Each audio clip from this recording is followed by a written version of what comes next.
My new game group is still getting used to playing together and playing in character in an immersive way that allows them to really feel like they are their character. But luckily, this is not my first rodeo, not by a long shot. I've been spending over the past half decade introducing new undergraduates totally unfamiliar with tabletop role playing to the pleasures of different aspects of the hobby. And when it comes to thinking about immersing yourself in character, one quick and easy way is to remove your voice entirely. How do you do that? Alice is Missing is one good option. I've been using this little box for as long as it's been available because it is a really elegant solution. It walks you through the process of guiding folks to creating characters and their relationships, has a nice, tight mystery that allows itself to hang together with a minimum of fuss and gets you in and out of a full role playing experience in 90 minutes on the dot because there's a soundtrack with a timer. Now, 90 minutes is not all you need to play this game. You're going to want to set aside several hours because you're going to want to take your time with character creation. Not because it takes an enormous amount of brain power. This is all you've got to build both characters and the world. You're picking between a set of roles, and then each of you are speculating about the different locations and potential culprits and sharing that information, as well as building relationships between you with prompts about your characters.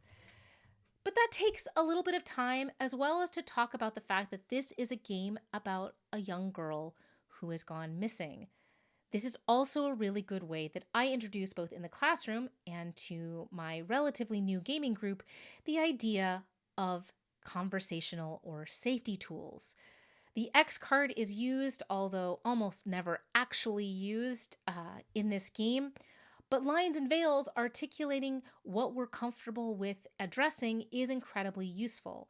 And what's really nice about Alice is Missing is that there are hard baked in suggested veils that we can upgrade to lines, which is to say, things that we are comfortable having kind of off screen, but we don't want to have focused on in gory detail. Those are veiled. Lines are things we absolutely do not want to include in our story in any way, shape, or form. That's a good conversation starter and a good way to establish what we want to focus on tonight.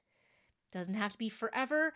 And that sense of dynamic lines and veils that are appropriate for this particular game in this particular moment has been a really useful way of me reframing the idea. I don't have hard and fast lines and veils all the time. It's often contextual and situational. I've understood this better since I've played 7-Part Pact, which has a conversational tool that's built around palettes of what's interesting versus not. And what we want to focus on today in this game with this group of people, not a universal statement about how we feel about this kind of content all the time. It makes people a little bit more able to articulate things that maybe we just don't have the spoons for tonight. It was a really wonderful experience. I've played this game many times, and I tend to agree with the idea that you can't really replay it with the same group many, many, many times. It's not that kind of game. We are going to be replaying it because I do have the Silent Falls expansion that I've been dying to get my hands around, in no small part because I am that dork who sprung for the keepsake edition with a box full of tchotchkes that have not yet been opened, including a Cantrip Candle's atmospheric smell-o-vision for the multi-sensory. I can smell it, and I've only just opened the box, y'all. But each of these little trinkets and tchotchkes are marked only to be opened right before play. And so I've bribed my group to play this again in the not too distant future with all of the elements of the expansion. And in fact, we almost broke open the box tonight because we were originally scheduled to have too many players for the base game. Now, this is not a big deal. I've done this before with 6 or even 7 players. You don't want to push it as far as that if you can all help it. But if you've got one extra player, it's not going to be the end of the world if you duplicate a role. This is fairly common practice for game groups. But it was nice to have the Silent Falls expansion in our back pocket for a couple of additional roles that we could have used. And the other thing about this expansion is that I do think it will aid in replayability, because one of the things that we talked about in our debrief was the fact that we've imprinted pretty strongly on our sense of both the suspects and the characters. So being able to hot swap out almost the entire roster of both characters, suspects, and locations means that the ones that we focused on tonight, I can just make sure are not part of our deck when we play next. And that's really good. What was really interesting about our debrief was that it revealed a lot of things that I think I'm going to carry into matchmaking with this group for future games. One, we really love a fruitful question. Games that ask good targeted questions, either at the moment of character and world building or throughout the game, are things that we're going to gravitate to and are really useful.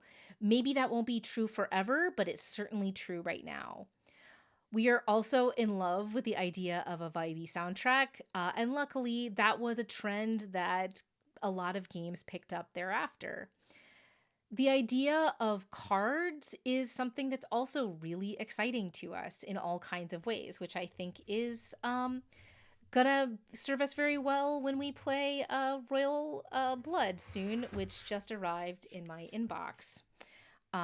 And so the idea that this game allowed us to do, I am literally reading from the notes that my, I almost said students, my players have noted: quick ease of setting up relationships, the fact that we had those going in because of the way that the game is structured, fruitful questions, and that text makes it easier to get to those emotions quickly.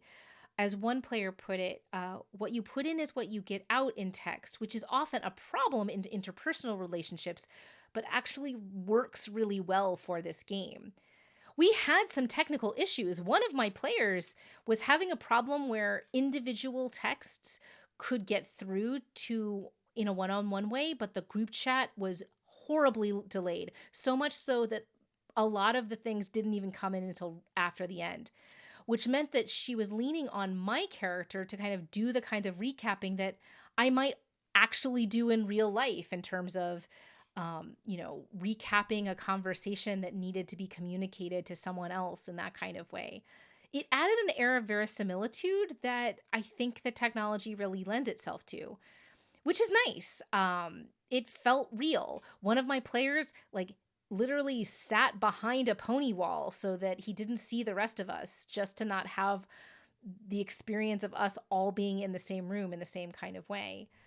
But this worked exactly as intended, which is to say, quite well. And it was a really good breaking open of the fact that we can immerse, and discovering that one player is definitely a button pusher and definitely a person who wants to make the narrative hang together, that wants to bring every element in to make it all make sense.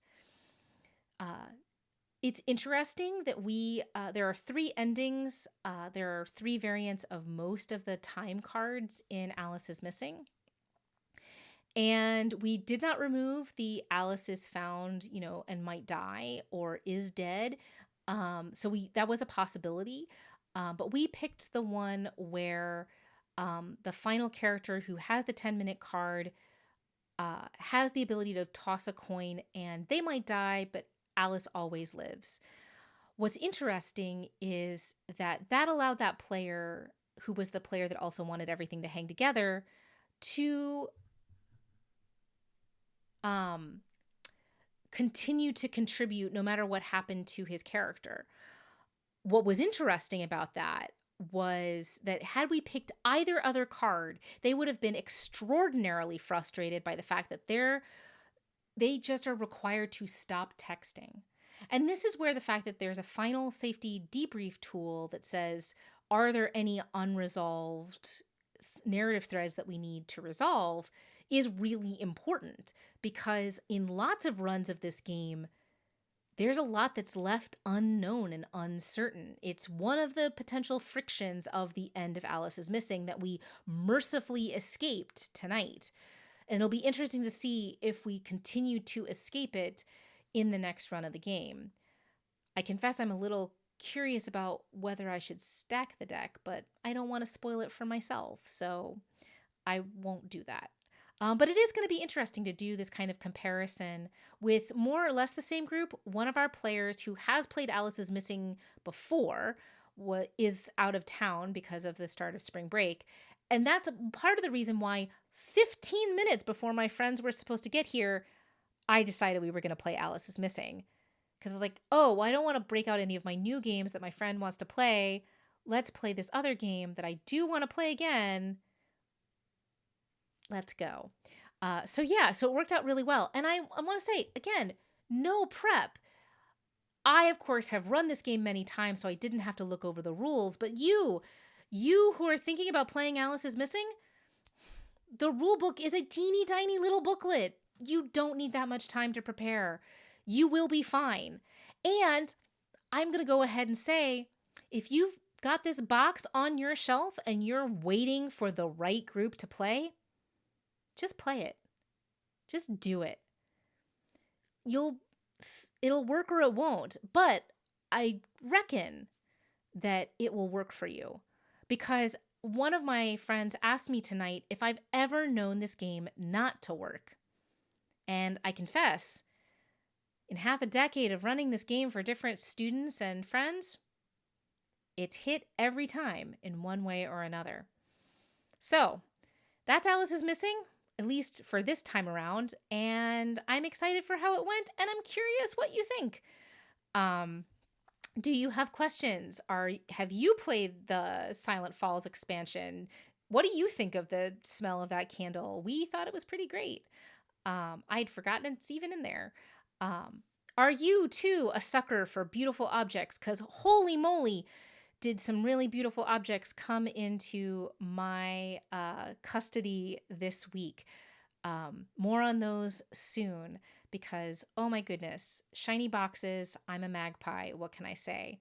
But it's the end of a long day, and I'm in Supermax book jail, so until next time, have fun.